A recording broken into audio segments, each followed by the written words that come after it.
Hello and welcome to the Excellence in Journalism Convention here in Anaheim, California. I'm Luis Giraldo. And I'm Stephanie Bechara with NAHJ News 2013. Every year, hundreds of journalists attend workshops, look for jobs, network, and most importantly, catch up with old colleagues. This is the first year NAHJ joins forces with the Radio Television Digital News Association and the Society of Professional Journalists. What do you think about the conference so far with the collaboration of NAHJ, SPJ, and RTNA? I think it's great. The topics that we're discussing at each sessions are very relevant. I think these are things that we face every day, and we sometimes don't know how to respond to that. So having a dialogue and collaborating with each other, I think, makes us stronger. I think it's wonderful. I think that the combination of the three gives a lot more opportunities to journalists who are just starting out. They have an opportunity to meet more news directors early on in their careers, which I think will only help them further down the line. So I think it was a very good idea for NAHJ to join with the other two organizations. Well, collaboration is key, especially when you're trying to highlight our brands and have people understand what we do as a powerful media company. And it's been incredibly receptive. Brilliant. You've got three very established organizations that decided to pool their resources, and I think it's been good.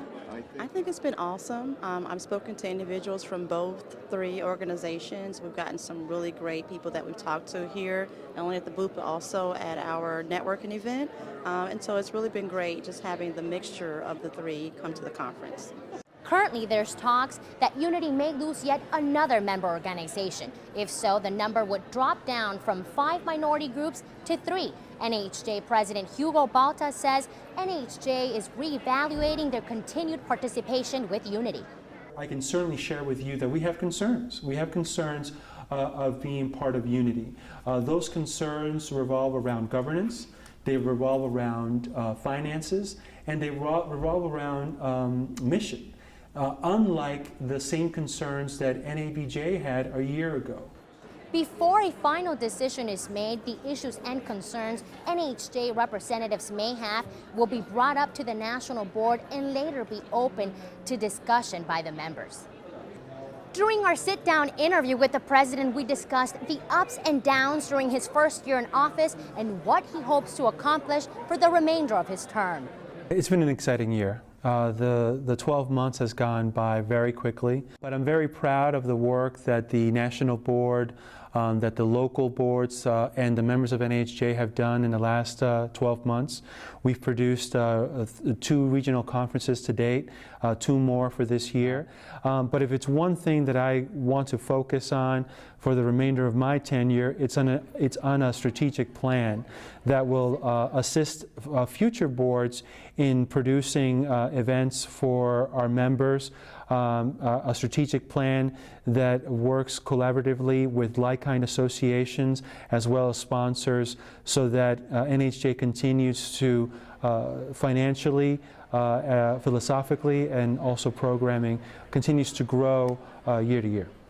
The president made a big announcement at Thursday's board member meeting, announcing San Antonio, Texas will be the host of next year's NAHJ convention. Another headline coming out of the meeting, Toyota Corporation said they would donate $100,000 to the association. The conference will take place August 13th through the 16th. Latinos in the city of Anaheim are struggling to find their voice within the city council. However, with a recent lawsuit, some are hoping to change the current political system. Sonia Gutierrez has more of that story. At-large elections, vote polarization leads to 5 white city council members. Although Anaheim is home to the happiest place on earth, recent tensions between Latinos and whites tell a different story. Anaheim's Latino population is 53%. Whites make up 28%. Still, there's not a single city council member who is Latino. We just don't see that the electoral body of the city reflects the needs of our communities. Jose Moreno recently filed a lawsuit through the ACLU against the city of Anaheim. He wants the courts to force the city to change from the current at-large voting system to district voting. Meanwhile, the city council is resisting the change, voting 2 months ago for a hybrid model to be on the ballots for next June. That keeps the at-large voting system with some modifications. Professor Fernando Guerra from Loyola Marymount University says Anaheim should take a cue from Disney. If districts are good enough for Disneyland, they ought to be good enough for Anaheim. So how can Latinos gain representation here in Anaheim? Well, not everyone agrees with the tactics. Some Latino leaders in the community hope the lawsuit, protests, and rowdy demonstrations at city council meetings prove to be an effective strategy. But we've heard from white residents, we've heard from Arab Americans, we've heard from Asian Americans from across the city who say, we're so glad you're doing this because we all feel like we're not being represented by the city council. Anaheim doesn't have the kind of militant history as East Los Angeles does. Ernesto Medrano is critical about protests and marches. He says that's not effective in Anaheim. These 60s tactics aren't going to take us anywhere, unfortunately. I mean, they're good from tactic to tactic and place to place, but it's not a strategy. The ACLU lawsuit is scheduled for trial in March 2014. Until then, Anaheim Latinos continue the struggle to find their voice. Sonia Gutierrez, NAHJ News. An overnight sensation, mariachi singer Sebastián de la Cruz has definitely been causing a lot of buzz here at the convention. The young singer headlined at NAHJ's national reception, and Lionel Beas has the story. I'm from Texas too, I'm from Houston. He's only 11 years old, but already a major celebrity. Sebastián de la Cruz, the mariachi boy with the golden voice, sings the national anthem for the opening ceremonies of the NAHJ convention. Just as he did back in June, at Game 3 of the NBA Finals in his hometown of San Antonio.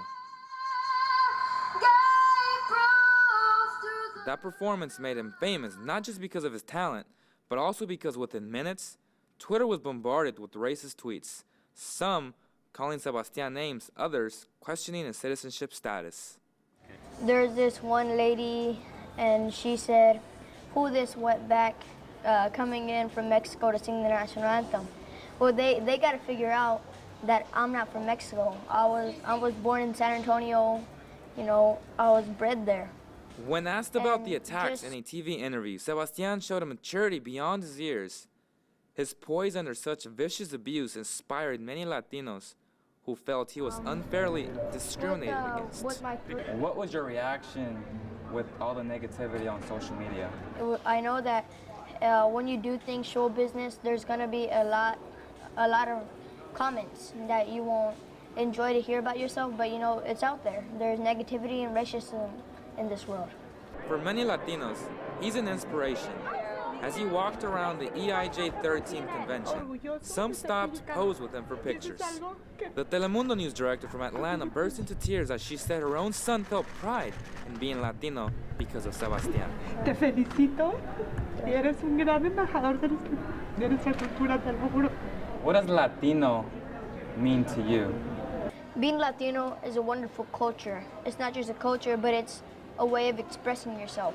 And Latino for me, it brings the tamales, menudo, you know, all of the Mexican foods alive. It's an honor for me to be Latino. Sebastián plans to continue in his music career, not just as a mariachi singer, but also as a composer. Going back to school may be a challenge, as some of his own classmates have become fans. There was about 5 girls following me when I was walking, and I kept on looking back, and then like they just turned the other way. And you know, I think it's gonna be a little bit of a struggle being able to get to my first homeroom class, because like walking through a whole crowd of people, you know. But my friends got my back.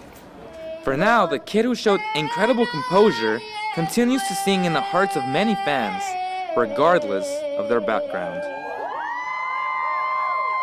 For the land of the free.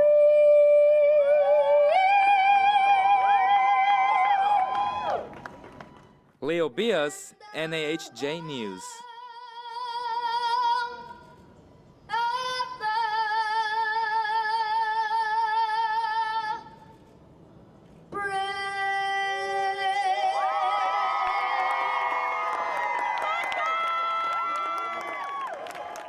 Sebastián really rocked the opening reception, making it one of the most memorable in NAHJ's history.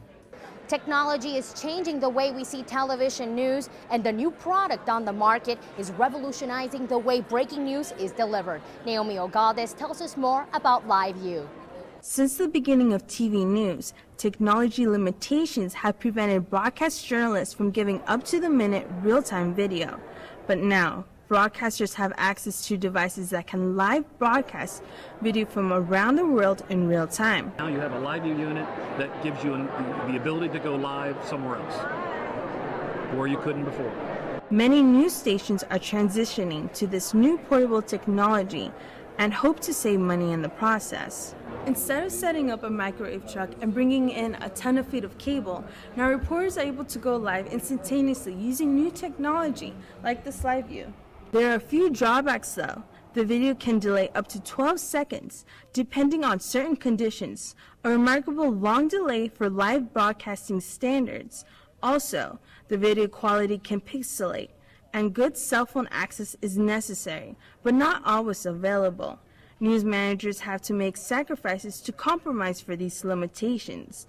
In order to reduce the delay, the video quality has to be decreased, which can look increasingly fuzzy on HD TV screens. The delay just doesn't work for us, so we had to make the sacrifice a little bit on the quality to get the delay down. Some technology groups are constantly innovating and researching to improve these limitations. LiveView has started to make these technology devices smaller. We also have the opportunity to have the ability to put video on a smartphone and then from here send video back to the station.